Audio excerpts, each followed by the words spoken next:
शुरू अल्लाह के नाम से जो बड़ा मेहरबान और निहायत रहम वाला है। एक नौजवान बिजनेस मैनेजर अपनी ब्रांड न्यू BMW में दफ्तर से DHA में वाक़या घर जाते हुए एक पसमानदा इलाके से गुजरा जो मज़ाफ़ात में ही वाक़ा था। अचानक इसने एक छोटे बच्चे को भागकर सड़क की तरफ आते देखा तो गाड़ी आहिस्ता कर दी। फिर इसने बच्चे को कोई चीज उछालते देखा। ठक की आवाज के साथ एक ईंट इसकी नई कार के दरवाजे पर लगी थी। इसने फौरन ब्रेक लगाई और गाड़ी से बाहर निकलकर दरवाजा देखा जिस पर काफी बड़ा चप पड़ चुका था।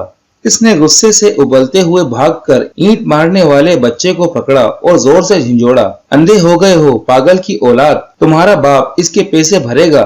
वो जोर से धाड़ा। मेली कुचैली शर्ट पहने बच्चे के चेहरे पर नदामत और बेचारगी के मिले जुले तासुरात थे। साईं मुझे कुछ नहीं पता, मैं क्या करूं? मैं हाथ उठाकर भागता रहा मगर किसी ने गल नहीं सुनी। इसने टूटी फूटी उर्दू में कुछ कहा।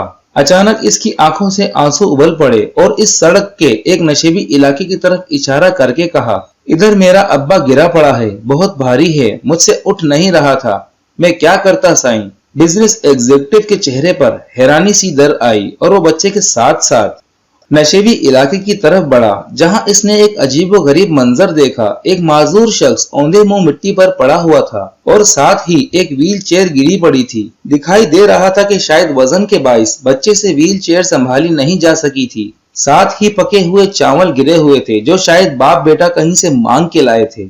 साईं मेहरबानी करो, मेरे अब्बे को उठवा कर कुर्सी पर बिठा दो। अब मेली शर्ट वाला बच्चा बाकायदा हिचकियां ले रहा था।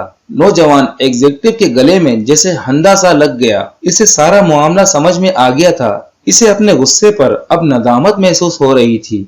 इसने अपने सूट की परवाह किए बगैर आगे बढ़कर पूरी ताकत लगाकर कराहते हुए माजूर शख्स को उठाया और किसी तरह व्हील चेयर पर बिठा दिया।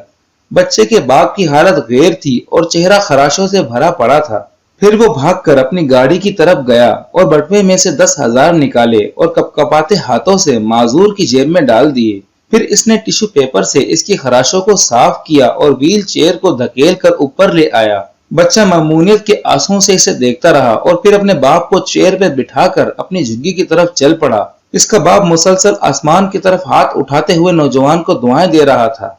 नौजवान एग्जीक्यूटिव ने बाद में एक खैराती इदारे के ताउन से झुग्गी में रहने वालों के लिए एक स्कूल खोल दिया और आने वाले सालों में वो बच्चा बहुत से दूसरे बच्चों के साथ पढ़ लिख कर जिंदगी की दौड़ में शामिल हो गया। वो BMW कार इसके पास 5 साल मजीद रही, ताहम इसने डेंट वाला दरवाजा मरम्मत नहीं कराया। कभी कोई इससे पूछता तो वो बस यही कहता, जिंदगी की दौड़ में इतना तेज नहीं चलना चाहिए कि किसी को ईंट मार कर गाड़ी रोकनी पड़े। सुनने वाला इसकी बात सुनकर और इसकी आंखों में नमी देखकर कदरे हैरान होता और फिर समझते ना समझते हुए सर हिला देता।